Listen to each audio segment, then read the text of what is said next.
Hola chicos, buenos días, bienvenidos. Buenos días, profe. Buen día, profe. Buen día.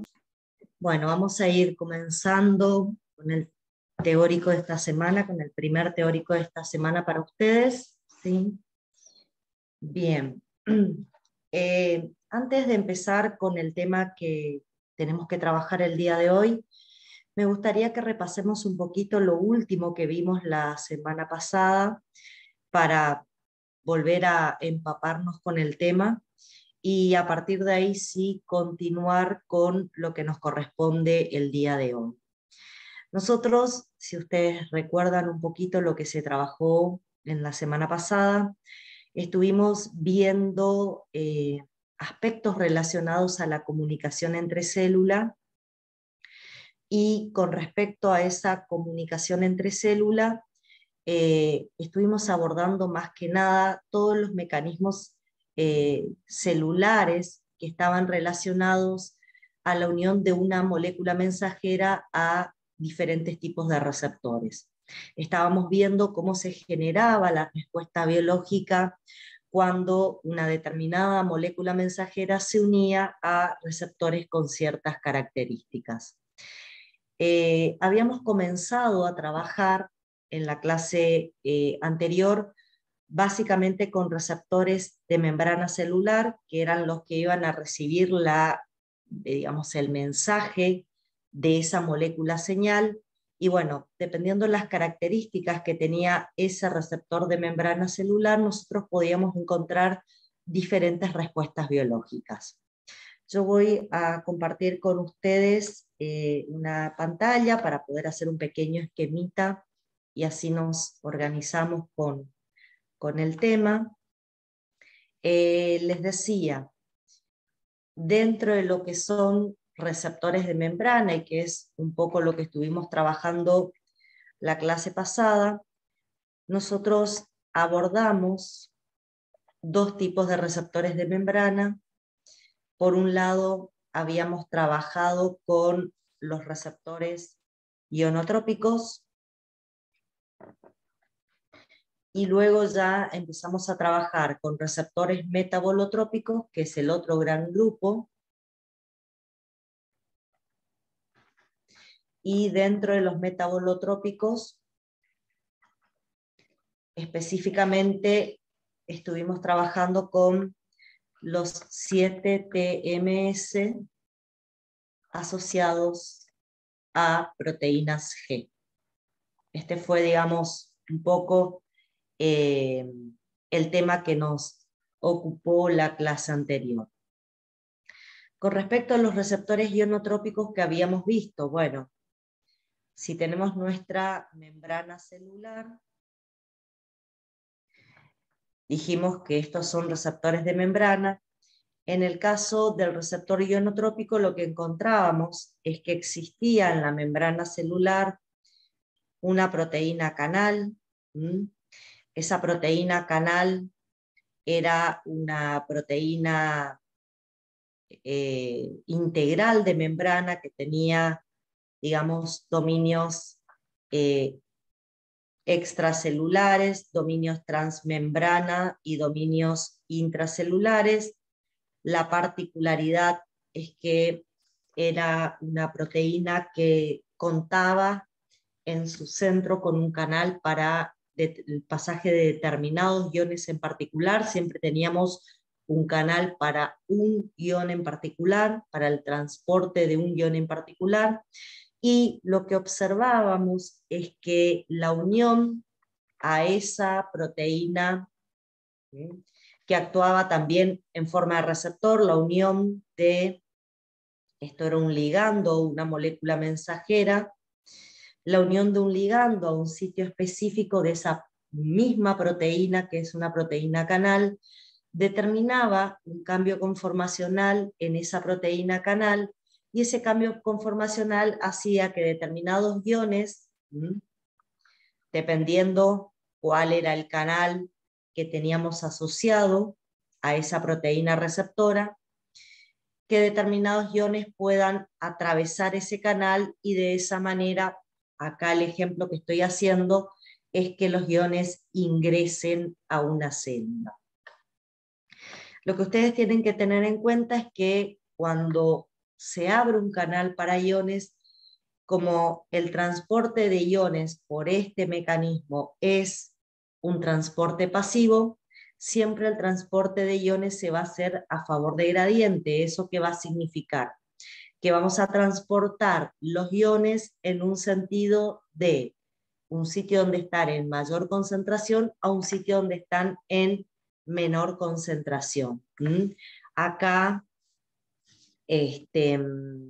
se puede asociar, por ejemplo, una molécula mensajera a un canal iónico donde el ion predomina a nivel extracelular y entrarían iones, pero si yo tengo una molécula mensajera que se asocia a un canal que tiene predominios de iones a nivel intracelular, cuando ese canal sufre el cambio conformacional, lo que voy a observar es que los iones van a salir, ¿sí? Entonces, no hay, digamos, una regla a que si los iones entran o salen, todo depende de qué iones, de qué canal, para qué ion es el que se abre por el ligando. Lo importante en los receptores ionotrópicos es a la propia proteína canal se une una molécula mensajera y regula la apertura de ese canal. A partir de que el canal se abre, los iones empiezan a ser transportados o para dentro de la célula o para afuera, ¿sí? Castel, ya te contesto lo que me estás preguntando, ¿sí? Ya leí tu pregunta, te contesto cuando hable de los metabolotrópicos. Bueno, cuando tenemos el transporte de iones, podemos encontrar dos tipos de respuestas biológicas diferentes, ¿sí? Podemos encontrar dos tipos de respuestas biológicas diferentes. Podemos encontrar una respuesta de tipo excitatoria, que es un tipo de respuesta, y la respuesta excitatoria se va a dar cuando observemos una despolarización de la membrana, y la despolarización de la membrana generalmente la tenemos, chicos, cuando ingresan cargas, perdón, cuando la despolarización la tenemos cuando ingresan cargas positivas al interior de una célula, o podemos tener como otro tipo de respuesta una respuesta inhibitoria, y la respuesta inhibitoria va a ser cuando hay una hiperpolarización de la membrana, y esta hiperpolarización de la membrana la tenemos justamente cuando ingresan o cargas negativas o salen cargas positivas del interior de la célula.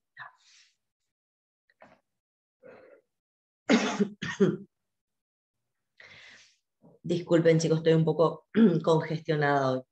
Les decía, con estos receptores ionotrópicos podemos lograr estos dos subtipos de respuesta metabólica. Generalmente son mecanismos de comunicación, como bien yo les conté, en las neuronas, y de esa manera o se estimula un terminal posináptico o se inhibe un terminal posináptico. Quizás estos mecanismos los vamos a ver con más detalle cuando más adelante, en segunda era, nosotros trabajemos con, tenemos un tema que es el tema de neurotransmisores. Cuando trabajemos con el tema de neurotransmisores vamos a retomar esta idea de receptores ionotrópicos. Esta parte del año, el comienzo de segunda era y el final de primera era, lo más importante para nosotros van a ser los receptores metabolotrópicos, ¿sí? ¿Cuál era la particularidad que tenían los receptores metabolotrópicos? Que eran receptores de membrana que amplificaban la señal del ligando, generalmente estimulando enzimas. En este caso en particular, que tenemos el receptor metabolotrópico 7-TMS asociado a GS, vamos a dibujar otra vez nuestra membrana celular para ubicarnos. Esta es nuestra membrana celular. La particularidad que tenía el receptor 7-TMS, como su nombre lo indica, es que la proteína receptora era una proteína en forma de serpentina que atravesaba 7 veces la membrana celular, con dominios extracelulares, con dominios transmembrana y con dominios intracelulares, ¿sí? Esta proteína 7-TMS, que es receptora, generalmente para poder funcionar adecuadamente necesitaba una proteína traductora asociada. Nosotros dijimos que siempre las proteínas traductoras asociadas a estos receptores 7-TMS eran las proteínas G heterotriméricas. Recuerden que es un subtipo de proteína G, las heterotriméricas, que se caracterizan por tener 3 cadenas polipeptídicas diferentes. Tienen la cadena alfa, la cadena beta y la cadena gamma. Y la particularidad es que esta subunidad alfa puede estar de forma activa o inactiva según cuál es el nucleótido de guanina que tiene unido. En el caso particular de que alfa está asociada a beta y gamma, vamos a decir que está inactiva y va a tener justamente un GDP asociado a su membrana, que es el que le va a dar la característica de este estado de inactividad. Cuando alfa está inactiva, tiene mucha afinidad por beta y gamma y está conformando el heterotrímero. Ahora bien, para completar este mecanismo de funcionamiento del receptor, ustedes, además de la proteína receptora, de la proteína traductora, necesitan un tercer componente que es la enzima amplificadora. La enzima amplificadora es una enzima que vamos a encontrar en la membrana celular, cerca del receptor, cerca de la proteína G, y que va a tener la particularidad de tomar determinados sustratos en esa célula y transformarlos en segundos mensajeros, que son los productos finales, y estos segundos mensajeros eran los que finalmente generaban la respuesta biológica. Dependiendo cuáles son esos segundos mensajeros, de qué segundos mensajeros estoy hablando, habían diferentes respuestas biológicas, ¿sí? Bien, ¿cómo funcionaba este receptor? Tenía un mecanismo de funcionamiento bastante particular, y acá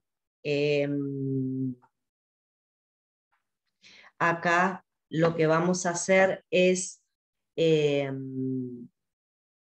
tener en cuenta que puede funcionar de la misma manera independientemente que sea GS, GI o GQ, la proteína G asociada. ¿Está? Yo lo que le voy a responder a Francisco, que me había preguntado si la adrenalina es la única que puede tener receptores asociados a proteínas GS, GI, GQ. Como habíamos visto que la adrenalina se podían unir a receptores beta, que eran receptores asociados a GS, se podía unir a receptores alfa 1, que eran receptores asociados a GQ, o se podía unir a receptores alfa 2, que eran receptores asociados a GI. Sí, en realidad no es la única, Francisco, pero a los fines prácticos es la única que quiero que te acuerdes, ¿sí? Porque nosotros no vamos a usar muchas moléculas mensajeras diferentes para regular nuestro metabolismo bioquímico.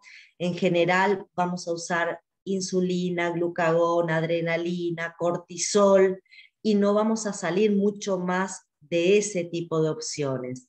Quizás cuando vos en fisiología estudies algunas otras moléculas mensajeras, descubras que además de la adrenalina hay alguna otra que puede tener receptores 7-TMS asociados a proteínas G diferentes. pero para los fines prácticos, Francisco, me gustaría que solamente te acuerdes la adrenalina, que puede unirse a cualquiera de esos, y que recuerdes, por ejemplo, siempre, si la adrenalina, yo te digo que se une a un receptor beta, es un 7-TMS asociado a GS. Si la adrenalina se une a un receptor alfa 1, es un 7-TMS asociado a GQ.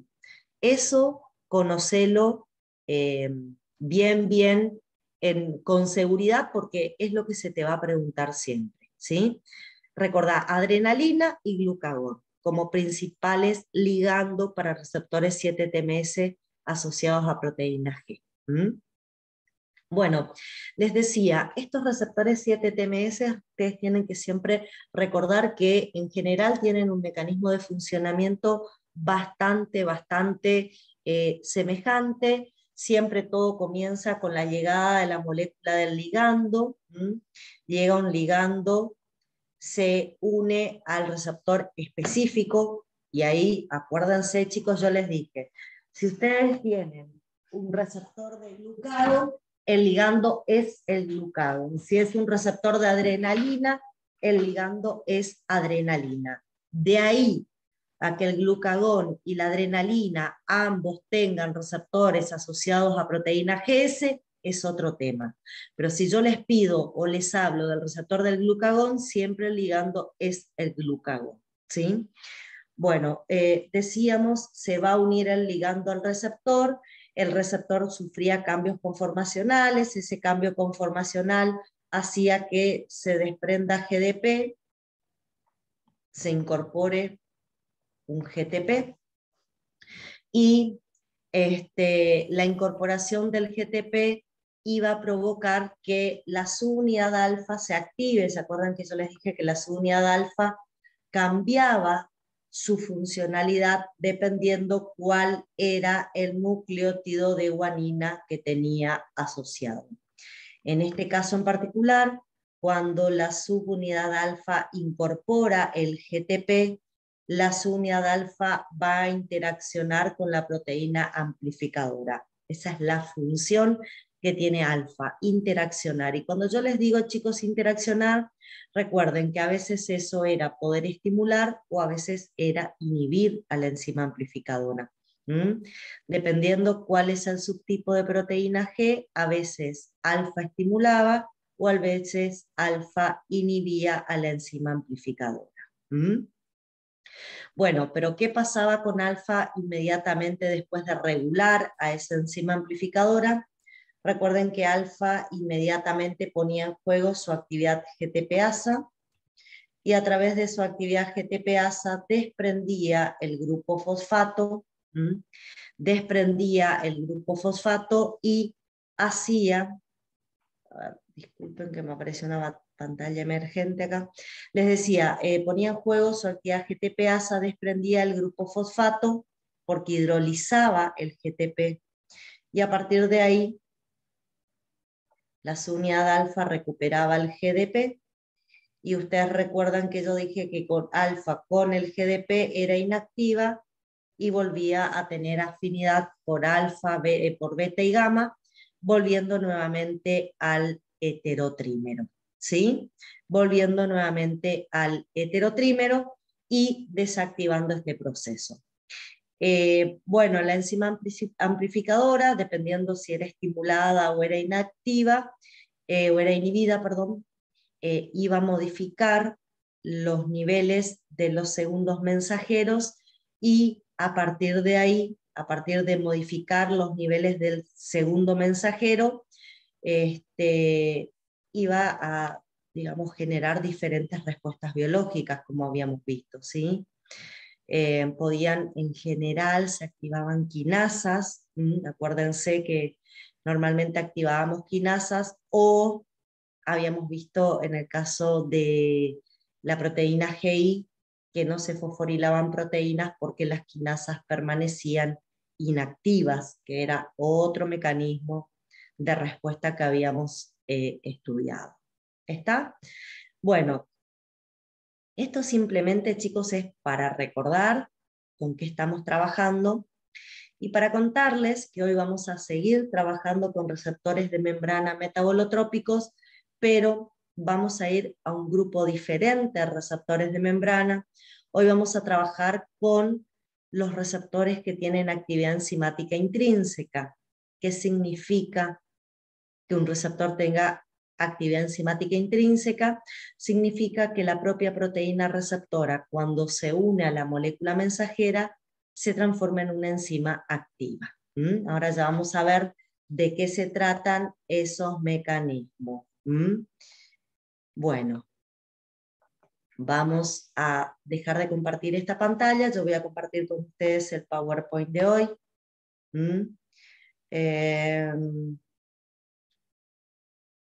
Ahí estamos. Ahí estoy. Receptores, fíjense, el título les dice, receptores metabolotrópicos con actividad enzimática intrínseca. Dentro de ese grupo, chicos, tenemos dos posibles receptores. Están los que tienen actividad tirosinquinasa, que es el que fundamentalmente vamos a trabajar la clase de hoy. Es con el receptor que quiero trabajar hoy. Y vamos a dejar el que tiene actividad guanilato ciclasa para la segunda clase de esta semana, porque el primero prácticamente nos va a llevar toda la clase. Es bastante extenso el mecanismo de este receptor y hay un montón de cuestiones que tenemos que revisar de manera precisa, de manera detallada. Por eso creo que vamos a tener prácticamente toda la mañana solamente con el receptor con actividad tirosinquinasa, ¿sí? Bueno, arranquemos con, simplemente acá primero les puse para que nos ubiquemos. Esta es la clasificación que yo ya les mostré, inclusive la primer clase, chicos. Cuando yo dije que íbamos a abordar los mecanismos de comunicación, estudiando un poquito cómo se relacionaba la molécula mensajera con el receptor, y a partir de ahí viendo qué tipo de respuesta metabólica aparecía. Y bueno,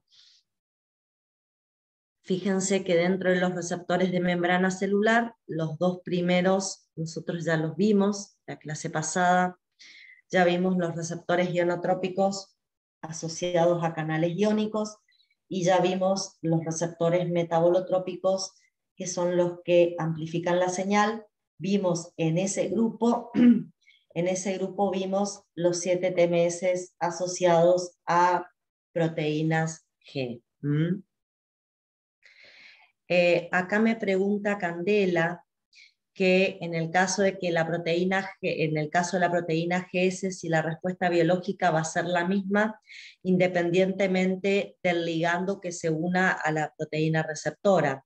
Sí, Candela, vos pensá que si vos unís un glucagón a su receptor, que es un receptor 7-TMS asociado a GS, o unís una adrenalina a un receptor beta-adrenérgico, que también es un 7-TMS asociado a GS, vas a tener la misma respuesta biológica, que es la activación de proteínquinasas A y por ende la fosforilación de proteínas.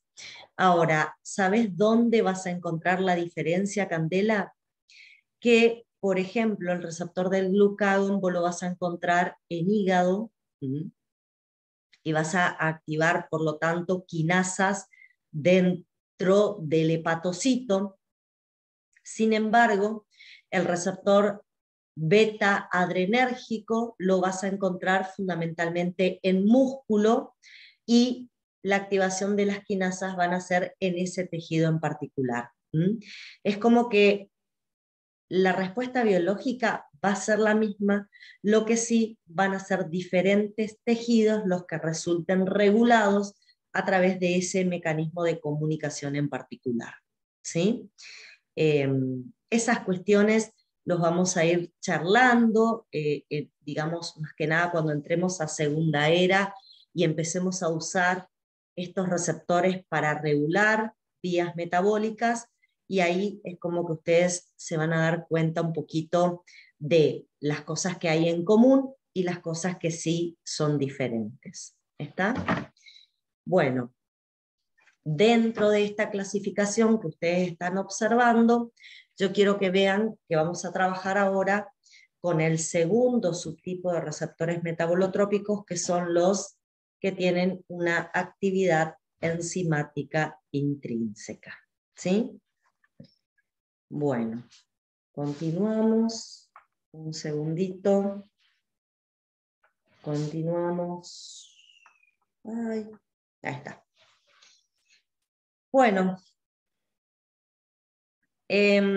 a ver, los receptores con actividad tirosinquinasas son fundamentalmente receptores para la molécula de insulina. Este es el ejemplo, si bien no es la insulina la única molécula mensajera que puede usar receptores con estas particularidades, es, digamos, el prototipo de receptor con actividad tirosinquinasa que nosotros vamos a estudiar. Los receptores con actividad enzimática intrínseca, chicos, siempre van a ser receptores de membrana. Y independientemente de lo que dice acá digamos, en la imagen, yo les quiero contar que en ausencia del ligando, los receptores están como dímeros. ¿Qué quiero decir con eso? Ustedes acá en realidad van a ver un tetrámero formado por 2 cadenas alfas y 2 cadenas betas. Van a ver que las cadenas alfas quedan del lado extracelular y las cadenas betas son las cadenas que atraviesan toda la membrana y tienen dominios citoplasmáticos.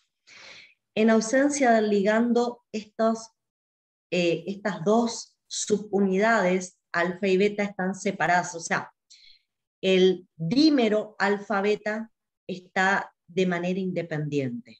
Es como que acá ustedes ven 2 dímeros unidos, pero esto solamente ocurre cuando el ligando se acerca y interacciona con el receptor. Si no, en ausencia del ligando, yo tengo una cadena alfa asociada a una cadena beta, aislada, libre en la membrana celular, y esa cadena alfa unida a la cadena beta se asocia a otro dímero alfa-beta solamente cuando se acerca la insulina para interactuar con el receptor. O sea, la estructura tetramérica de 2 cadenas alfas y 2 cadenas betas, ustedes solamente la pueden observar cuando la insulina se acerca a interaccionar con el receptor.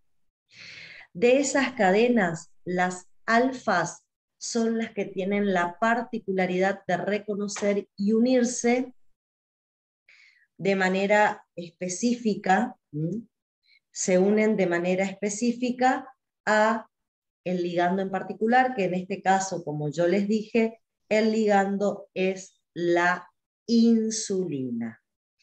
Las cadenas betas, particularmente, tienen la propiedad, y sobre todo a nivel intracelular, chicos, a nivel intracelular, tienen la propiedad de tener actividad enzimática tirosinquinasa. Esa actividad tirosinquinasa está inactiva en ausencia del ligando y aparece solamente la actividad tirosinquinasa cuando el ligando se asocia a este receptor. ¿Sí? Recién ahí aparece la actividad tirosinquinasa, si no, no está presente. Bueno, ¿qué pasa cuando se une la insulina a las subunidades alfa? ¿Qué necesita este receptor para completar su activación? Además de la unión de la insulina, el receptor necesita un proceso que es una fosforilación cruzada. ¿Qué quiero decir con fosforilación cruzada? Quiero decir que luego de unirse la insulina a las subunidades alfa, las subunidades beta se empiezan a autofosforilar entre ellas. La primer subunidad beta citoplasmática fosforila en residuos de tirosina a la segunda, y la segunda fosforila en residuos de tirosina a la primera. Esa autofosforilación es el proceso necesario para completar la activación de este receptor de insulina, que es el que vamos a describir la clase de hoy, ¿sí?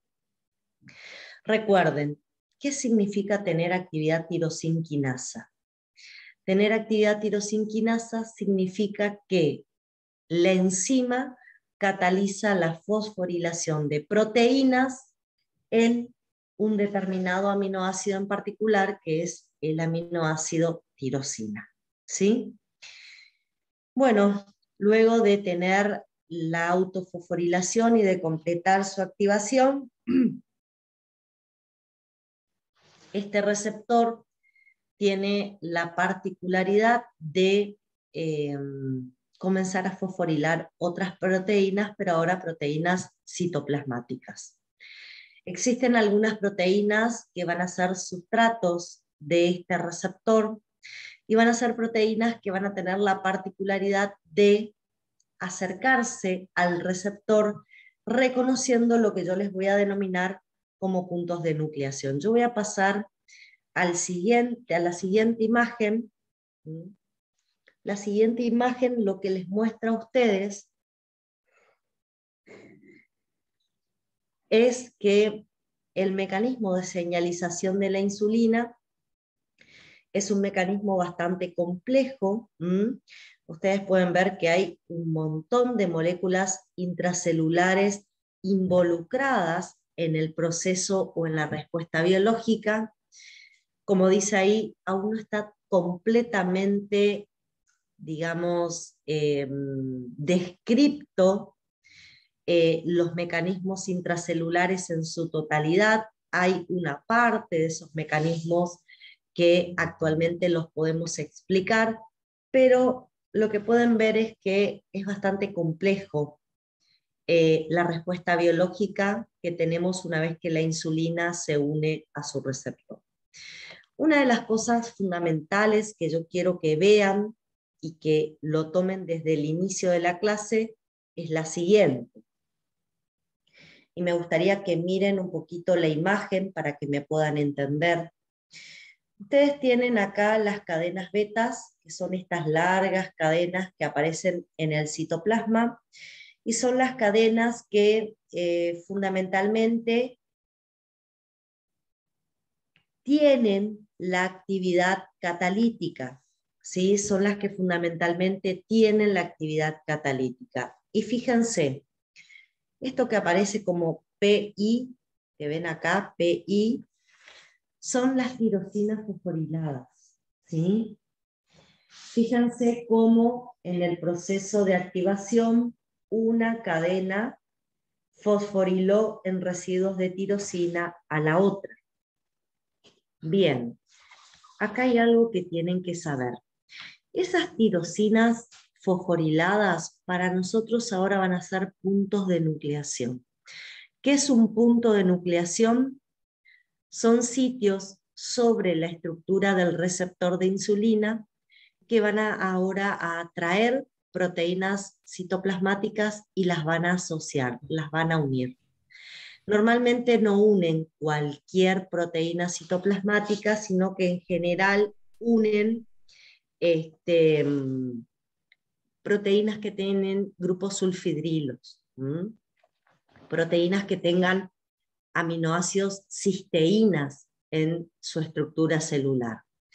Y como pueden ver, acá van a empezar a acercarse diferentes proteínas que tienen afinidad por esos puntos de nucleación y se van a unir, se van a asociar al receptor beta, a la cadena beta, perdón, del receptor de insulina. Cuando estas proteínas, como la SHC, la GAP1, son todas siglas de los nombres de estas proteínas en inglés, la APS, que forma un complejo con la proteína CBL, la IRS, es el sustrato del receptor de insulina, la sigla en inglés es IRS. Todas esas proteínas, cuando se acercan y se unen a la cadena beta del receptor de insulina, fíjense, también van a resultar fosforiladas, en residuos de tirosina. O sea, esas proteínas que tienen la particularidad de poder unirse por esos puntos de nucleación a las cadenas betas, van a ser sustratos de la tirosinquinasa, de esa cadena beta que tiene actividad enzimática tirosinquinasa, y van a ser proteínas que también se van a fosforilar en residuos de tirosina. A partir de ahí, chicos, ustedes lo que pueden observar es que esas mismas proteínas citoplasmáticas, ellas ahora van a ser puntos de nucleación para que se acerquen otras. ¿Ven? Cuando estas proteínas son fosforiladas por la cadena beta del receptor, cuando esas proteínas son fosforiladas en residuos de tirosina por la cadena beta, ellas ahora empiezan a ser puntos de nucleación. ¿Qué implicaría ser puntos de nucleación? Van a traer una serie de proteínas citoplasmáticas que se van a unir a esas tirosinas fosforiladas, y a partir de ahí, se van a desencadenar diferentes respuestas biológicas. Cuando se empiecen a asociar proteínas, esas proteínas van a sufrir cambios conformacionales, y a partir de ahí puedo ver diferentes respuestas biológicas que se van a empezar a generar. ¿Sí? Acá me preguntan si en un examen oral pueden usar las siglas de esas proteínas o enzimas, o tienen que decir el nombre completo. No. Generalmente, chicos, con que ustedes digan la proteína SHC, la IRS, me van a, digamos, escuchar decir el complejo APS-CBL, con que digan las siglas es suficiente, porque sus nombres son bastante extensos. Y acá nos pasa lo mismo que por ahí yo les comenté con el caso de las enzimas, que muchas veces usamos sus abreviaturas porque sus nombres son muy extensos. Y bueno, está como normatizado o está como generalizado el uso de siglas cuando los nombres de las proteínas o de las enzimas son muy largas. Entonces es como que decir la sigla ya es suficiente para dar a entender, digamos, qué particularidad, dar a entender de qué proteína, perdón, estamos hablando. ¿Sí? Bueno.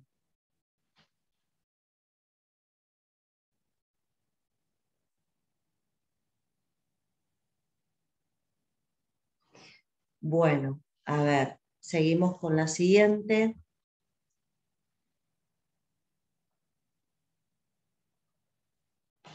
A ver acá. Bueno, un detalle que quiero que observen.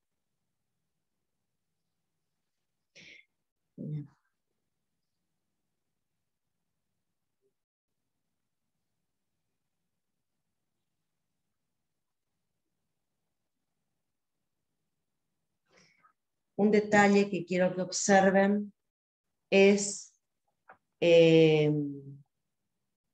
acá abajo, por favor, bien abajo. En general, independientemente de cuál es el mecanismo que se vaya activando a partir de la insulina, solemos tener respuestas biológicas bastante semejantes. Ya vamos a ver cómo llegamos a lograr esas respuestas biológicas, pero normalmente la insulina, al unirse a su receptor, provoca, como por ejemplo, ahí tienen, a través de favorecer la síntesis de proteínas a nivel del núcleo, provoca el crecimiento y la diferenciación celular, ¿sí? Ayuda a que las células hagan mitosis y a que se diferencien en células maduras, por ejemplo. También ayuda a la síntesis de glucógeno a nivel del hígado y a nivel del músculo. Ayuda al transporte de glucosa en algunos tejidos en particular, como por ejemplo el transporte de glucosa en el tejido adiposo y en el músculo esquelético en reposo, que ya vamos a hablar hoy un poco sobre esas particularidades, ¿sí? Bien, vamos a continuar con la siguiente. La idea entonces, la clase de hoy, la idea es que vayamos de manera, paulatina, viendo diferentes tipos de mecanismos que se van a asociar cada vez que la insulina se une a su receptor, a este receptor que tiene una actividad de tipo tirosinquinasa. ¿Mm?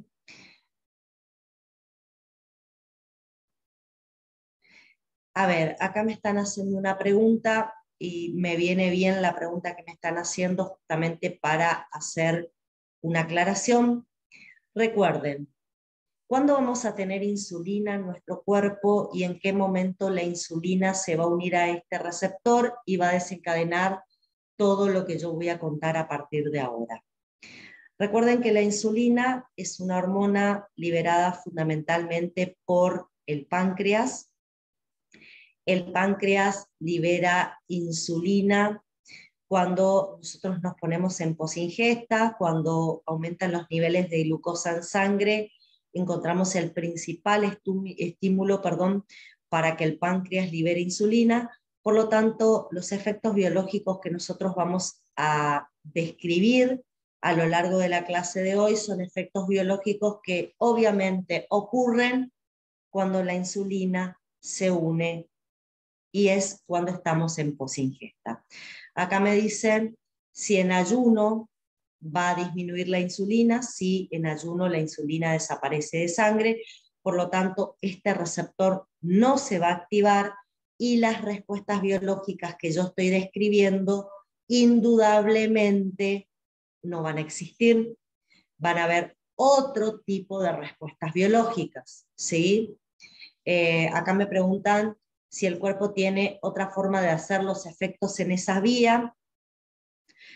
Obviamente van a haber en una vía metabólica respuestas diferentes.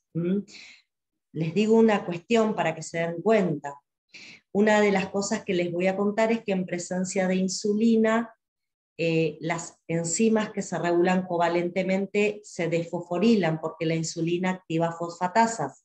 O sea, cuando estamos en posingesta, las enzimas que se regulan covalentemente van a estar desfosforiladas.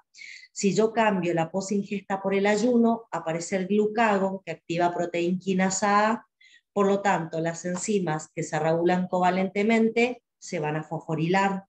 ¿Está?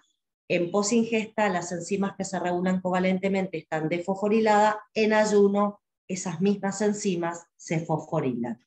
Todo depende de cuál es la molécula mensajera que aparece en esa situación metabólica y cómo, al unirse a su receptor, genera una respuesta intracelular. Eso lo vamos a ver ya después cuando empecemos a analizar procesos metabólicos. Por ahora, abordemos hoy qué pasa cuando tengo insulina, qué pasa cuando estamos en posingesta, ¿sí?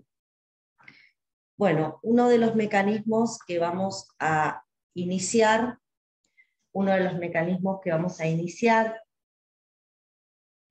es la vía de la RAS, MEK y MAP quinasa. Esta suele ser la cascada de las MAP quinasas, también así la van a encontrar en la bibliografía. Y si ustedes observan la imagen que tienen en la parte inferior, lo que van a poder observar es, acá tienen el receptor de insulina, ¿sí? El receptor de insulina tiene sus cadenas betas.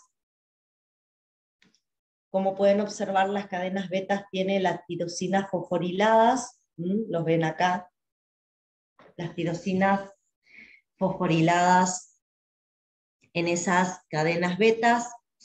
La particularidad que vamos a encontrar, que yo ya se los dije, esas tirosinas fosforiladas van a formar puntos de nucleación a los cuales se pueden unir algunas proteínas. A mí me gustaría que vean que una de las proteínas que se une a ese punto de nucleación, me gustaría que lo vean acá, una de las proteínas que se une a la tirosina fosforilada es la proteína SHC o SSH, es lo mismo, que es la que va a desencadenar esta cascada que ustedes ven acá, que es la cascada de las MAP quinasas. Normalmente la unión de la proteína SHC o SSH a los puntos de nucleación determina que esa proteína resulte sustrato del receptor de insulina y también, como pueden ver con esta pelotita roja que aparece acá, resulte fosforilada por el receptor de insulina. El receptor de insulina va a fosforilar a la proteína SSH y la va a activar. Al fosforilarla a esa proteína, lo que está generando en esa proteína es un punto de nucleación, ¿sí? Se genera un punto de nucleación al cual se va a asociar la enzima GRB2 y la enzima SOS. La enzima GRB2 se llama proteína adaptadora que une el factor de crecimiento 2 y tiene mucha afinidad por la proteína SOS, que es una proteína intercambiadora de nucleótidos de guanina. ¿Qué hace la proteína SOS asociada a la GRB2 y a su vez ambas asociadas a esos puntos de nucleación, a esos puntos de nucleación que tiene la proteína SSH? Bueno, la proteína SOS, como intercambiadora de nucleótido de guanina, va a actuar sobre la RAS. Si alguno de ustedes recuerda, la RAS es una proteína G monomérica citoplasmática y si la SOS la estimula, la RAS puede cambiar su GDP y pasar así de un estado inactivo por un GTP y de esa manera activarse. ¿Sí? Entonces, en presencia de la SOS, lo que nosotros vamos a observar, en presencia de la SOS, lo que nosotros vamos a observar es que la RAS, que es una proteína G monomérica, se activa. ¿Cuál es la actividad que tiene la RAS? Unida a GTP, activa una enzima, una quinasa, que es la RAF, ¿sí? La RAF es esta que aparece acá, corriente abajo en la cascada. Es una serina treonina quinasa, esa es la característica de la RAF. Esta serina treonina quinasa va a fosforilar a la siguiente proteína de la cadena, que es la MEC, y la va a activar. La MEC también es una quinasa, va a fosforilar y va a activar a la siguiente proteína de esta cascada, que es una MAP, que también es una enzima. La MAP va a fosforilar y va a activar a la siguiente proteína, que es la ERK. Hay dos subtipos, dos isoenzimas, la ERK1 y la ERK2. Cualquiera de estas isoenzimas fosforiladas y activadas por la MAP tienen la acción de favorecer la proliferación y diferenciación celular, y lo hacen a través de unas proteínas nucleares que ellas van a activar por fosforilación, que son las ELK. Las ELK son proteínas nucleares que actúan como factores de transcripción. Son factores de transcripción que se van a activar cuando resultan fosforiladas por las ERK. Y la acción de esos factores de transcripción es aumentar la transcripción o disminuir la transcripción de determinados genes, o sea, regular la expresión de genes. A través de la regulación de la expresión de genes, lo que regulan las ELK es la mitosis de la célula y su diferenciación en células maduras. Fundamentalmente esto lo hacen en adipocitos y en células musculares, favorecen la multiplicación de estas células y su transformación en células maduras. Sin embargo, también pueden estar implicadas la transcripción de genes, por ejemplo, para enzimas. Se pueden transcribir genes para enzimas, y en ese caso ya estaríamos hablando de una regulación genética de enzima que puede estar haciendo la ELK. Y también lo que se suele observar en el caso de la ELK es que pueden regular la transcripción de genes para proteínas del citoesqueleto. Por lo tanto, también las ELK van a estar asociadas a la organización o a la reestructuración de proteínas del citoesqueleto. Básicamente, si yo quiero saber o quiero describir la respuesta biológica que se observa cuando toda esta cascada de activación llega a su final, y el final es la activación del factor de transcripción ELK. Bueno, observamos crecimiento celular, diferenciación, síntesis puede hacer duplicación del ADN, síntesis de ADN, una inducción en la transcripción de genes, y al inducir la transcripción de genes podemos aumentar la síntesis de enzima, podemos aumentar la síntesis de proteínas del citoesqueleto. Todas esas van a ser respuestas biológicas posibles que nosotros vamos a observar, cada vez que la insulina a través de su receptor,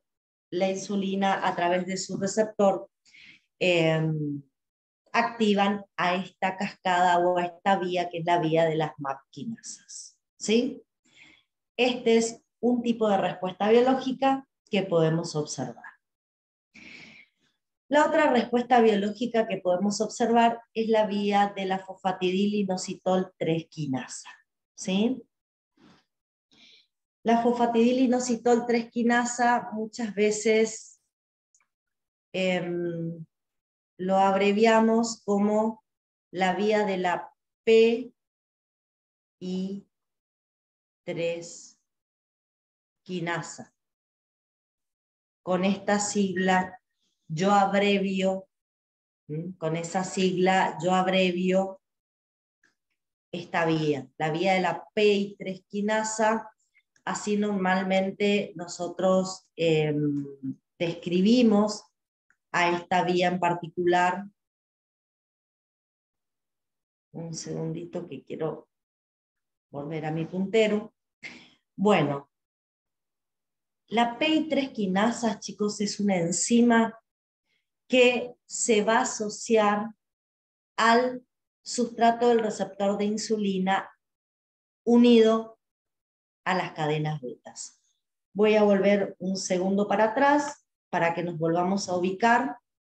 ¿Se acuerdan acá que yo dije que a las tirosinas fosforiladas de las cadenas beta se asociaban proteínas citoplasmáticas? Una de las proteínas citoplasmáticas que se asocia es el IRS o la proteína denominada sustrato del receptor de insulina. Cuando el sustrato del receptor de insulina se asociaba a la cadena beta al punto de nucleación, esta proteína también resultaba fosforilada por la propia cadena beta del receptor de insulina, y ella también generaba puntos de nucleación a los cuales se podían unir enzimas citoplasmáticas. Miren quién está acá, quién se asocia a ese punto de nucleación que se generó sobre el sustrato del receptor de insulina. ¿De quién vamos a hablar ahora? De la PI3 quinasa, o vamos a hablar del sistema de la fosfatidil-inositol 3 quinasa. Pueden ver ahí cómo esa enzima, fosfatidil-inositol 3 quinasa, fosfatidil-inositol 3 quinasa, se asocia a IRS, y es una enzima, chicos, acá quiero que lo vean, que está formada por dos cadenas polipeptídicas. Tiene una cadena polipeptídica de 85 aminoácidos y una cadena polipeptídica de 102, conforman una estructura cuaternaria. Las dos cadenas polipeptídicas se asocian. La que tiene 85 aminoácidos tiene como función asociarse a los puntos de nucleación del sustrato del receptor de insulina, y la que tiene 110 aminoácidos es la que va a tener la actividad catalítica. Se asocian al punto de nucleación del sustrato del receptor de insulina y ponen en funcionamiento su actividad catalítica. Yo les pregunto a ustedes, ¿qué hace una quinasa, chicos? Y esto ustedes ya lo tienen que ir manejando. ¿Qué hace una quinasa? Y seguramente me van a decir, profe, fosforila proteínas. En este caso en particular no vamos a fosforilar una proteína, sino que vamos a fosforilar un fosfolípido de membrana. Vamos a tomar un fosfolípido, este que está acá, que es el fosfoinositol 4,5-difosfato. ¿Qué es el fosfoinositol 4,5-difosfato? Es un fosfolípido que está en la membrana celular que tiene dos grupos fosfatos unidos, ¿sí? Y si lo fosforilo, ¿qué hago? Le agrego un tercer grupo fosfato. Ahora se va a transformar en el fosfoinositol 3, 4, 5 trifosfato. ¿Qué es lo que hice con esta PI3 quinasa? A ver si lo podemos entender. A un fosfolípido de membrana le agregué un tercer grupo fosfato. Era un fosfolípido que tenía 2 y le agregué un tercer grupo fosfato. ¿Para qué me van a servir esos grupos fosfatos que acabo de incorporar en el fosfolípido? Y escúchenme con atención. Esos grupos fosfatos que yo acabo de incorporar en el fosfolípido me van a servir como puntos de nucleación para que se asocien a esta membrana celular 3 proteínas diferentes. Esos grupos fosfatos van a atraer como puntos de nucleación, como puntos de unión, a 3 proteínas diferentes. ¿Cuáles son las 3 proteínas diferentes que se van a unir?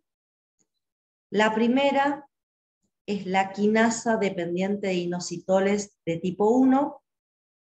Acá la tienen, las estoy marcando para que la puedan observar. Quinasa dependientes de inositoles de tipo 1. Del otro lado tengo la quinasa dependiente de inositoles de tipo 2. ¿Sí?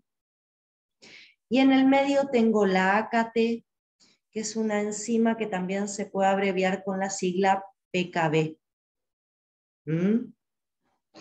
Bueno, las 3 proteínas se asocian. Estas quinasas dependientes de fosfoinositoles que yo les mencioné, tanto la 1 como la 2, estas quinasas dependientes de fosfoinositoles tienen la particularidad que en contacto con el fosfolípido se activan. Son quinasas que en contacto con el fosfolípido se activan y tienen actividad catalítica. Son quinasas de nuevo, ¿qué hace una quinasa? Cataliza la fosforilación, pero ahora, ¿a quién van a fosforilar estas quinasas? Ahora estas quinasas van a fosforilar a la enzima AKT. La van a fosforilar y la van a activar covalentemente. ¿Sí? La AKT por fosforilación se va a activar. Una vez que la AKT se activa por fosforilación, chicos, ella es también una quinasa y sigue fosforilando proteínas. ¿Y qué es lo que va a hacer la AKT o PKB a medida que empiece a fosforilar otras proteínas citoplasmáticas? Como ustedes pueden ver acá, miren, va a fosforilar diferentes proteínas citoplasmáticas la AKT o PKB una vez que se activa. ¿Qué hace? A algunas proteínas las va a activar y a otras proteínas las va a inactivar. Lo que vamos a hacer ahora es empezar a ver de manera precisa y de modo paulatino cuáles son todas las quinasas, que la AKT o PKB puede fosforilar, y de esa manera qué respuestas biológicas aparecen. ¿Sí? Bueno, una de las proteínas que la PKB puede fosforilar, o la AKT, es la proteína mTOR. La proteína mTOR es una proteína que es un sensor de nutrientes. ¿Por qué digo que es un sensor de nutrientes? Porque cuando yo estoy en posingesta, la mTOR está activa, cuando yo estoy en ayuno, la mTOR está inactiva. ¿Y por qué es un sensor de nutrientes? Porque dentro del músculo lo que va a producir es activar factores de transcripción, va a activar dentro del músculo factores de transcripción para que el músculo empiece a sintetizar proteínas. Y quiero que analicemos nosotros esta situación en particular, a ver si me siguen. Cuando yo tengo insulina, chicos, y estoy en posingesta, hay, porque ingresaron con la dieta, muchos aminoácidos circulando en mi organismo. ¿Sí? Hay aminoácidos disponibles que ingresaron a través de la dieta. Cuando estoy con insulina presente, estos aminoácidos están en grandes cantidades dando vueltas por mi organismo. La insulina, por el mecanismo que ya vimos, activa la AKT o PKB. La PKB fosforila a la mTOR. La mTOR fosforilada es activa y me va a estimular factores de transcripción que va a provocar que los aminoácidos entren al tejido muscular y el tejido muscular aumente la síntesis de proteínas. Ahora bien, cuando yo estoy en ayuno, en el músculo van a aumentar los niveles de AMP. Dije AMP y no AMP cíclico. ¿Por qué aumenta el AMP en músculo cuando estoy en ayuno? Porque todo el ATP, que es la molécula energética, está siendo utilizada y el ATP pierde dos grupos fosfatos y se transforma en AMP. ¿Qué implica tener altos niveles de AMP dentro del músculo? Significa que tenemos bajos niveles de energía y es una característica generalmente cuando tenemos un ayuno prolongado. ¿Qué hace el AMP? El AMP como nucleótido se asocia a una quinasa y estimula a la quinasa dependiente de AMP que por fosforilación ahora me va a inactivar al mTOR. Ustedes me van a decir, ¿cómo el mTOR se activa por fosforilación y se inactiva por fosforilación. El tema es que con AKT o PKB yo voy a fosforilar residuos de serina treonina y con la AMP quinasa voy a fosforilar otros aminoácidos diferentes a serina y treonina y eso va a provocar una inactivación. Fíjense qué pasa en músculo en ayuno. ¿Qué pasa cuando la mTOR se inactiva? Dejamos de activar la síntesis de proteína. Y normalmente saben lo que pasa en el músculo cuando estamos en ayuno. En vez de haber síntesis de proteína, hay degradación porque el músculo va a usar sus propios aminoácidos como fuente de energía, ya que en ayuno hay pocos nutrientes disponibles para que el aminoácido los utilice como fuente de energía. Esas proteínas que yo degradé en ayuno, las vuelvo a sintetizar cuando me ponga en posingesta otra vez. Las recupero a esas proteínas a través de este mecanismo que activo cuando me pongo otra vez en posingesta. Acá me preguntan, en un caso un paciente diabético habría un déficit de AKT o PKB. Sí. Ya en segunda era vamos a ver qué pasa, chicos, con este mecanismo, qué pasa con este mecanismo cuando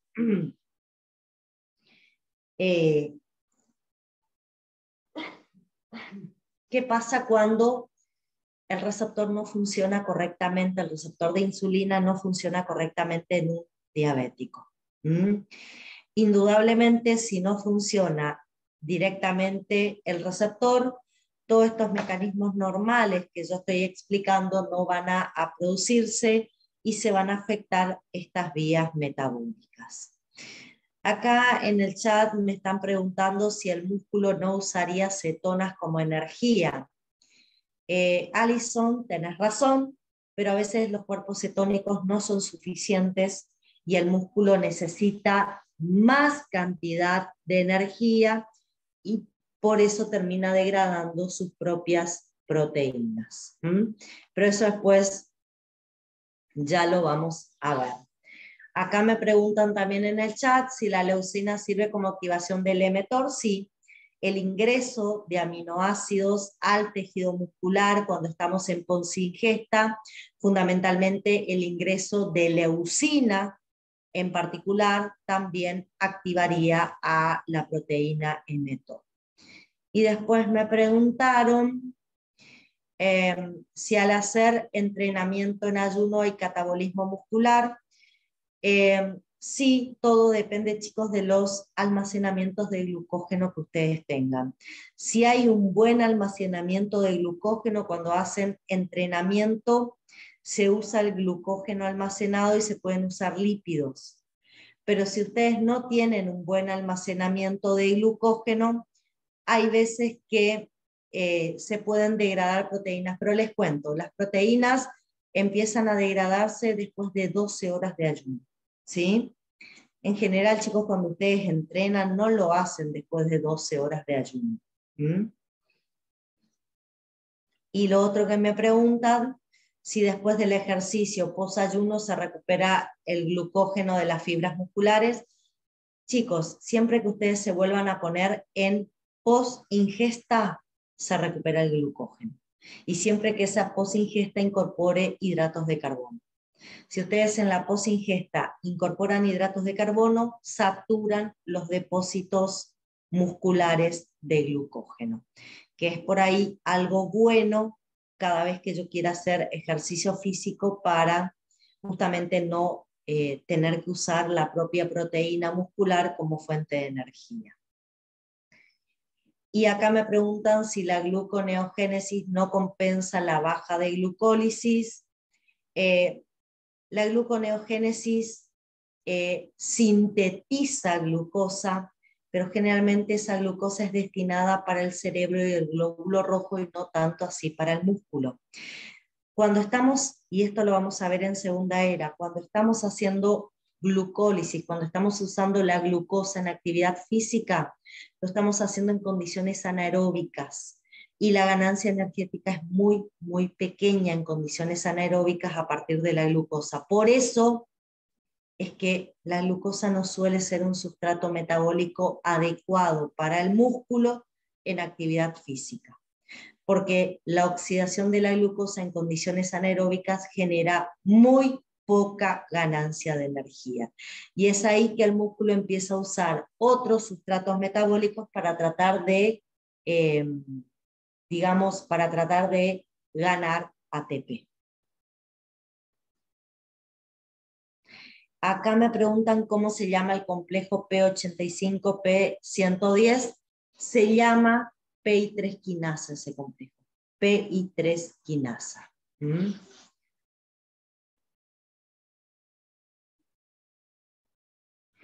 Acá me están preguntando si después de 12 horas de ayuno, de una alimentación rica en hidratos de carbono, de una alimentación rica en hidratos de carbono, para saturar los almacenamientos de glucógeno, ustedes pueden hacer actividad física tranquilamente porque tienen buenos almacenamientos de glucógeno. Pero igual, vuelvo a repetir, cuando el músculo usa la glucosa como ganancia de energía, genera muy poquito ATP. Normalmente no le sirve. Es por eso que suele recurrir a otros nutrientes. Bueno, vamos a continuar porque nos queda bastante todavía por charlar. Otra de las acciones de la PKB o AKT es fosforilar e inactivar la quinasa 3 de la glucógeno sintetasa. Esto, por favor, presten atención. Quiero que vean acá un ratito, acá, la parte inferior de la imagen. Esto es lo que pasa cuando la insulina se une a su receptor en hígado y en músculo. Fíjense qué es lo que tengo en hígado y en músculo. Tengo una enzima que se llama glucógeno sintetasa. Es la que va a regular la síntesis de glucógeno. ¿Sí? ¿La pueden observar? Bueno, ¿qué otra cosa quiero que observen? Que esa enzima glucógeno sintetasa indudablemente se regula covalentemente, porque lo que les estoy mostrando es que cuando la enzima está desfosforilada está activa y si la fosforilo se inactiva. Bien, dentro del hígado y dentro del músculo existe una quinasa que es la glucógeno sintetasa 3 quinasa, que lo que hace es fosforilar e inactivarme a la glucógeno sintetasa. Pero ¿qué pasa? En presencia de insulina y por acción de la PKB, yo voy a fosforilar la glucógeno sintetasa quinasa 3, la voy a inactivar, por lo tanto, en presencia de insulina y en presencia de la PKB activa, esta enzima no funciona y yo mantengo a mi glucógeno sintetasa en su forma activa, que es la forma desfosforilada. La PKB me inactiva la quinasa, que a su vez me inactivaría a la glucógeno sintetasa. De esa manera sostengo a la glucógeno sintetasa en su forma activa y por eso vamos a decir que la insulina favorece la síntesis del glucógeno. ¿Está? Este es otro mecanismo de la PKB. El otro mecanismo de la PKB es fosforilar y inactivar, fosforilar e inactivar una serie de factores de transcripción que tenemos en el citoplasma, que son los factores de transcripción de la familia O, ¿sí? Los famosos factores de transcripción FOXO. Cuando estos factores de transcripción FOXO son fosforilados por la AKT o PKB, quedan secuestrados en el citoplasma y pierden su capacidad de ir a regular genes en el núcleo de esa célula. ¿Qué es lo que observamos cuando el FOXO queda secuestrado en el citoplasma y no puede ir al núcleo? Pierde la capacidad de estimular la transcripción de genes de la gluconeogénesis, por lo tanto, no se van a transcribir los genes de la gluconeogénesis porque FOXO está secuestrado en el citoplasma, y tampoco se va a poder sintetizar una ciclina atípica, que lo que hacía normalmente era bloquear el ciclo celular. Entonces voy a evitar, al secuestrar FOXO en el citoplasma, voy a evitar que se bloquee el ciclo de esta célula, y eso le va a dar sobrevida a mis células al estar la FOXO bloqueada o al estar secuestrada en el citoplasma. Respuesta biológica: aumento la sobrevida de la célula porque no se bloquea el ciclo celular y no se sintetizan las enzimas de la gluconeogénesis. Siguiente evento: la PKB o AKT también activa una sintasa de óxido nítrico endotelial, y lo que provoca es que aumente la formación de óxido nítrico a nivel de los endotelios vasculares. ¿Cuál es la acción del óxido nítrico a nivel endotelial? El óxido nítrico es un potente vasodilatador, y como potente vasodilatador lo que provoca el óxido nítrico es incrementar la llegada de sangre a todos los tejidos periféricos. Al haber una vasodilatación, aumenta la llegada de sangre a los tejidos periféricos, y con la llegada de sangre, si yo pienso que estoy en posingesta, ¿qué es lo que llega en gran cantidad a los tejidos periféricos? Los nutrientes transportados por la sangre, ya que me encuentro en un estado de posingesta. La siguiente acción, la AKT o PKB puede fosforilar e inactivar a una enzima que es la caspasa 9. La caspasa 9 es una enzima que está involucrada en una cascada que como respuesta biológica produce la apoptosis de una célula. Cuando esta cascada, y pueden observar acá, el zimógeno procaspasa 8 se transforma en caspasa 8, la caspasa 8 hace que el zimógeno procaspasa 9 se transforme en caspasa 9, y la caspasa 9 con actividad catalítica transforma la procaspasa 3 en caspasa 3, que es la que finalmente desencadena la respuesta biológica. ¿Qué tienen acá? Una serie de caspasas que se van activando de manera secuencial, y la respuesta biológica es la apoptosis de una célula. La PKB o AKT me inactiva fosforilando a la caspasa 9, la sostiene en su forma de zimógeno, y de esa manera cortamos o bloqueamos la activación de caspasas.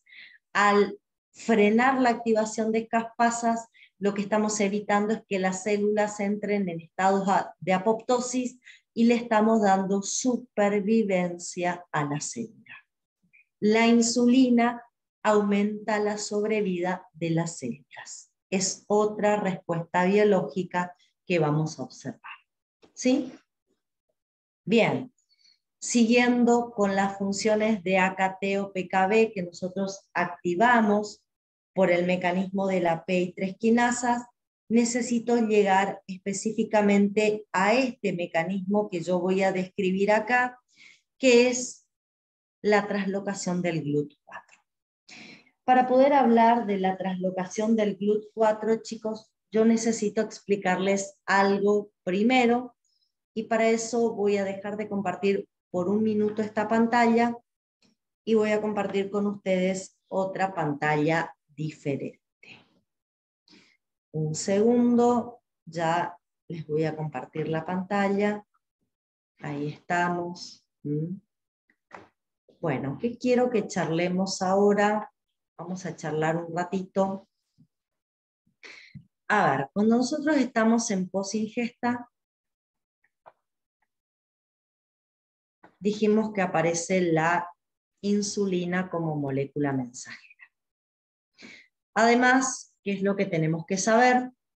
que cuando nosotros estamos en posingesta aumentan los niveles de glucosa en sangre.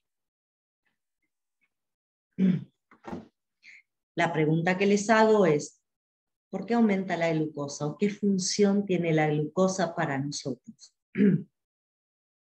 ¿Por qué les parece importante la presencia de glucosa en sangre?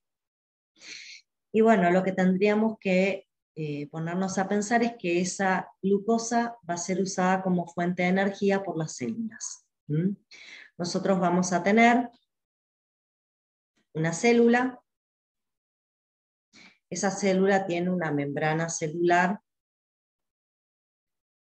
¿Está? Y la glucosa tiene que entrar a esa célula para que la célula la pueda usar como fuente de energía.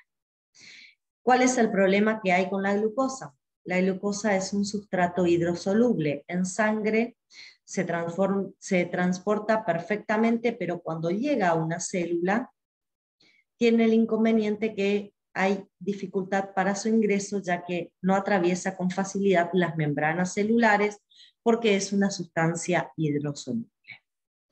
Eso determina que las membranas celulares tengan que tener en su superficie proteínas canales, que las vamos a llamar GLUTs. ¿Qué es un GLUT? Un GLUT es una proteína canal que permite el ingreso de glucosa al interior de la célula. Es un transportador de glucosa. Todas las células de nuestro cuerpo tienen GLUTs respectivos. Los diferenciamos con números, chicos, a esos GLUTs. Sin embargo, hay dos tejidos que tienen una particularidad y son el tejido adiposo y el músculo esquelético, que a las GLUTs, a las proteínas transportadoras de glucosa, no lo tienen expresados en la membrana normalmente, sino que a los GLUTs los tienen formando parte están en unas membranas de unas vesículas citoplasmáticas. Hay vesículas citoplasmáticas y en esas membranas de las vesículas citoplasmáticas están los GLUTs, que en particular se llaman GLUT4, porque es el subtipo de GLUT presente en esos tejidos. Ahora bien, ¿qué es lo que ustedes tienen que ver acá? Este GLUT posicionado en esta ubicación, chicos, no me sirve. ¿Por qué? Porque va a llegar la glucosa, va a querer atravesar la membrana y no va a poder ingresar porque el transportador está formando parte de vesículas citoplasmáticas. En estos tejidos, yo necesito que el GLUT4 se exprese en la membrana para poder internalizar la glucosa. Y la expresión del GLUT4 en la membrana es favorecido por la insulina. Por eso vamos a hablar de tejidos insulino dependientes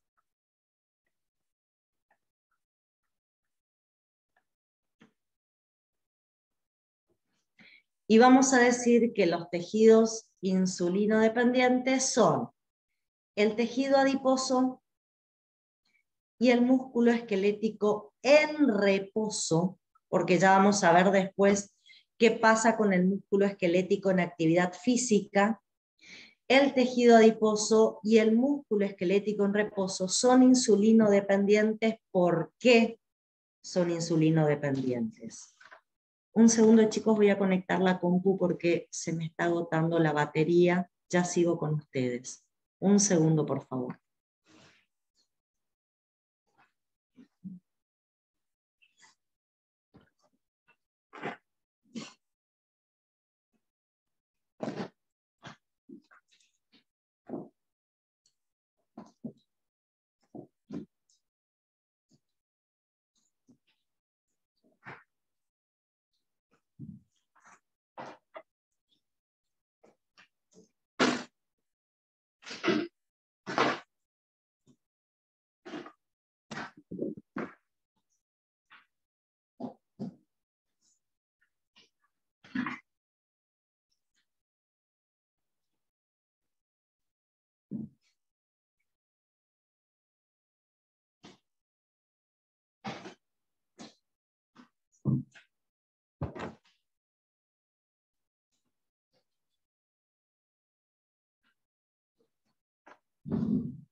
Acá estoy de vuelta, chicos.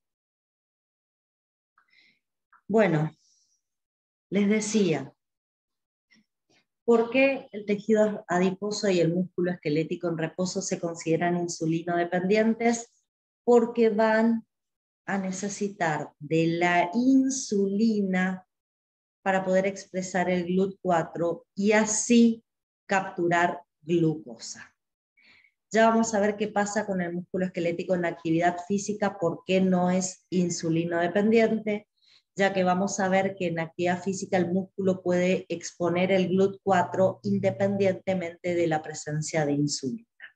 Sin embargo, en reposo, el músculo esquelético necesita que la insulina se una al receptor para poder expresar ese GLUT4 y tomar glucosa.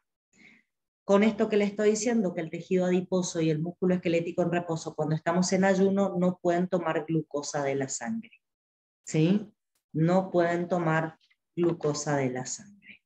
¿Mm? Bueno, vamos a salir de esta y vamos a ver cómo hace la insulina,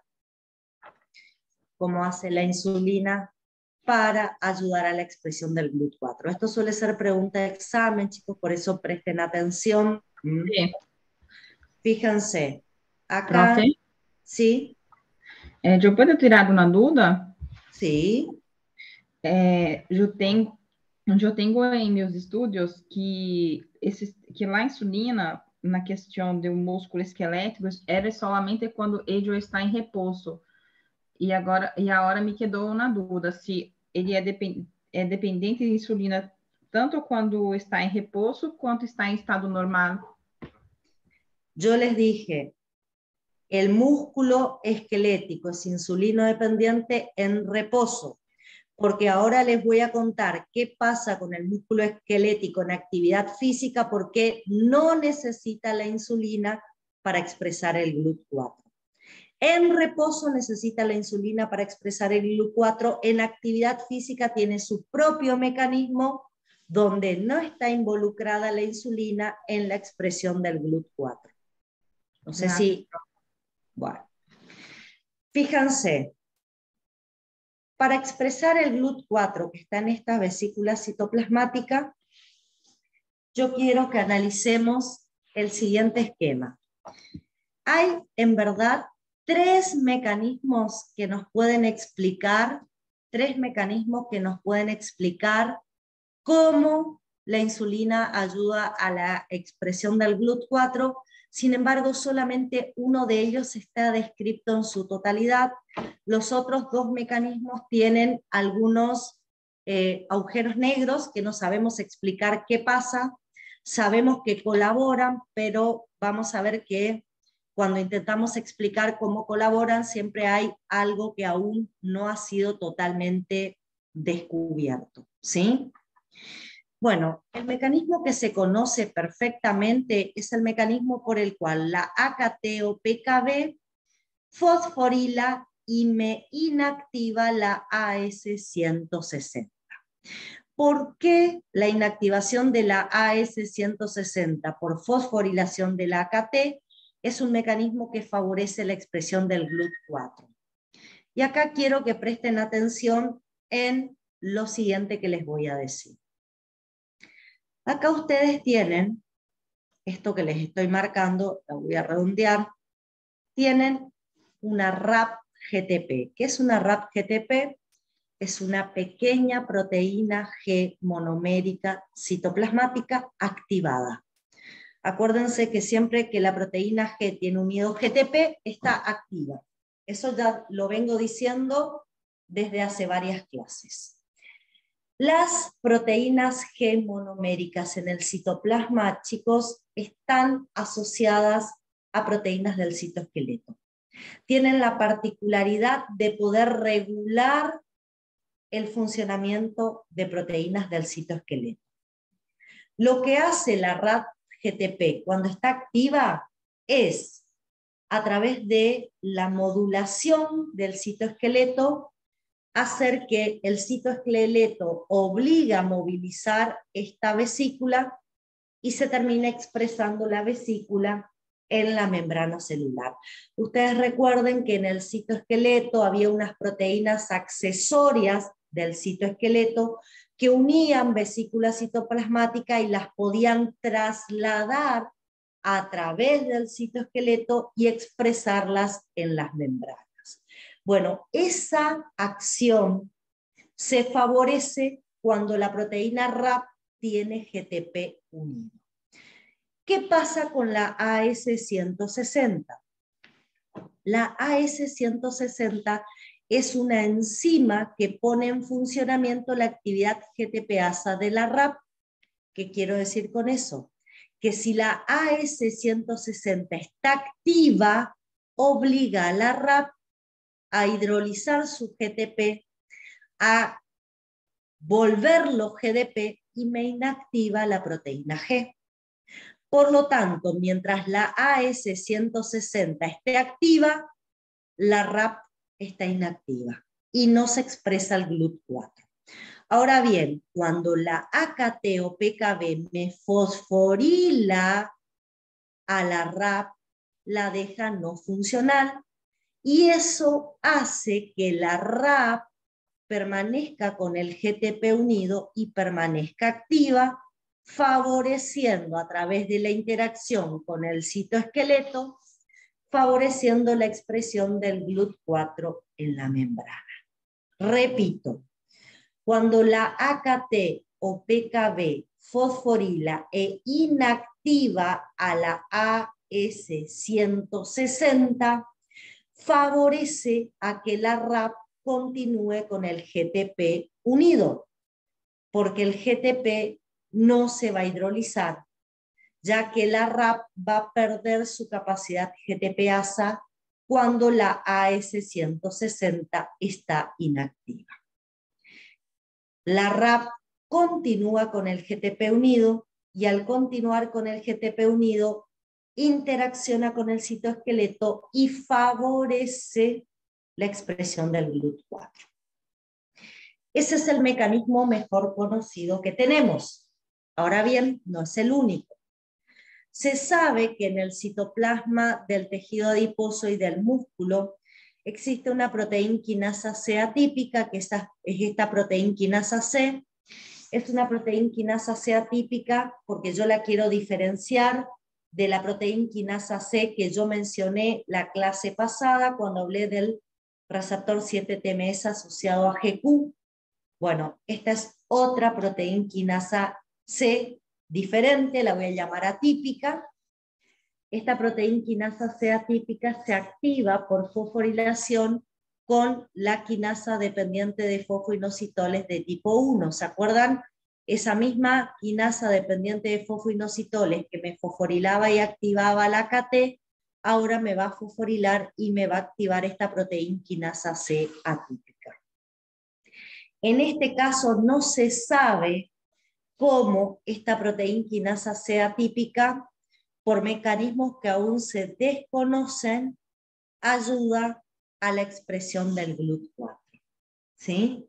Se sabe que hay mecanismos asociados a esa proteína quinasa C atípica fosforilada y activa que también van a colaborar con la expresión del GLUT4 en la membrana. Finalmente, este complejo formado por la proteína APS, CAP y CBL se asocia a las cadenas betas a los puntos de nucleación cuando la insulina se une al receptor. Acuérdense que la cadena beta era una tirosinquinasa. ¿Qué es lo que va a hacer la cadena beta? Va a tomar una de las proteínas de ese complejo, que es la proteína CBL, y la va a fosforilar y la va a activar. La proteína CBL interactúa con otras proteínas citoplasmáticas que son proteínas de la familia SOS. ¿Se acuerdan que hoy yo ya hablé de la proteína SOS. ¿Y qué dije? Que la proteína SOS era una proteína que favorecía el intercambio de nucleótidos de guanina. Estas proteínas que están acá, activadas por la CBL, van a actuar sobre la TC10, que es una pequeña proteína G monomérica. Las SOS van a hacer que esta proteína G monomérica pierda el GDP e incorpore GTP, y esta proteína G monomérica con el GTP unido, favorecido por estas proteínas SOS, va a activar a la proteína quinasa C atípica, y es un segundo mecanismo por el cual yo puedo activar la proteína quinasa C atípica, y esa proteína quinasa C atípica, por un mecanismo que aún desconocemos, va a favorecer la expresión del GLUT4. Entonces, fíjense, en el tejido adiposo y en el músculo esquelético en reposo, si la insulina no se une a su receptor, el GLUT4 no termina expresado en la membrana. Por eso digo que estos tejidos son insulinodependientes. Lo que les quiero mostrar ahora es cómo hace el músculo en actividad física para expresar el GLUT4 sin necesitar insulina. Y eso lo voy a ver en esta parte de la imagen. ¿Qué es lo que veo acá? Que cuando el músculo está en actividad física va a expresar el GLUT4 sin necesidad de que exista insulina. ¿Y lo va a hacer de qué manera? Primero, cuando el músculo está en actividad física sostenida, van a aumentar mucho los niveles de AMP porque se va a gastar el ATP, o sea, aumenta el AMP a causa del intenso gasto de ATP. El AMP me va a activar una quinasa dependiente de AMP, y esa quinasa dependiente de AMP me puede fosforilar a la AS160 y la puede inactivar, favoreciendo a la RAP,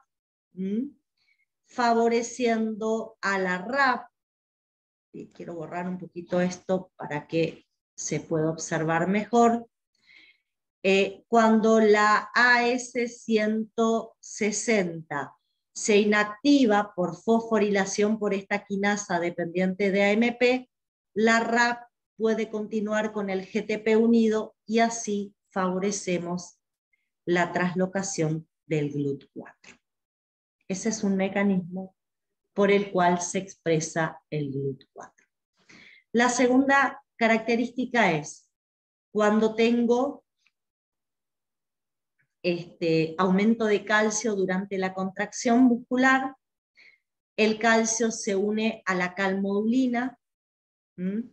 El calcio unido a la calmodulina empieza a activar proteinquinasas dependientes de calcio-calmodulina, como por ejemplo la proteinquinasa beta, o inclusive la propia proteinquinasa C atípica.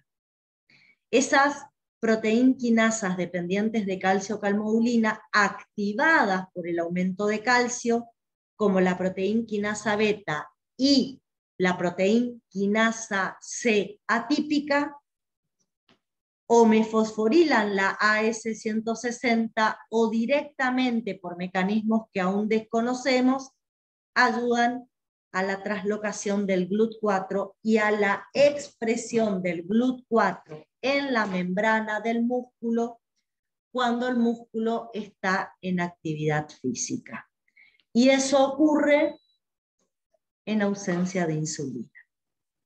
Cuando el músculo esquelético está en actividad física, no necesita de la insulina para expresar el GLUT4. Es insulino independiente el músculo en actividad física. Bueno, para ir terminando, pasemos a uno de los anteúltimos mecanismos que puede activar la AKT o PKB. La AKT o PKB va a estimular una serie de proteínfosfatasas que existan en la célula a la cual la insulina se une al receptor.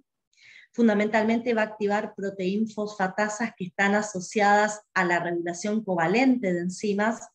¿Se acuerdan cuando regulábamos covalentemente una enzima? ¿Qué teníamos? Que la enzima podía estar desfosforilada y por una quinasa se podía fosforilar en residuos de serina, treonina o tirosina, y esta enzima fosforilada podría volver a desfosforilarse por fosfatasas. ¿Se acuerdan que la regulación covalente la hacíamos por quinasas y por fosfatasas? Bueno, las fosfatasas son estimuladas por PKB. Las fosfatasas están activas en presencia de insulina. Por lo tanto, si yo tengo enzimas que se regulan covalentemente, en presencia de insulina van a estar desfosforiladas. ¿Eso qué significa? Que en presencia de insulina, todas las enzimas que se regulan covalentemente van a estar desfosforiladas. Algunas van a estar activas desfosforiladas, otras van a estar inactivas desfosforiladas. ¿Sí? Eso va a hacer que en posingesta algunas vías metabólicas se puedan producir, porque las enzimas desfosforiladas están activas, y otras vías metabólicas no se puedan producir porque desfosforiladas están inactivas sus enzimas marcapasos. Y el último mecanismo tiene que ver con que la AKT o PKB también me puede inducir y activar ciertas isoenzimas de la fosfodiesterasa. Yo ya les nombré alguna vez la fosfodiesterasa y, para que lo tengan presente, la fosfodiesterasa es una enzima que transforma segundos mensajeros cíclicos en sus formas lineales que son inactivas.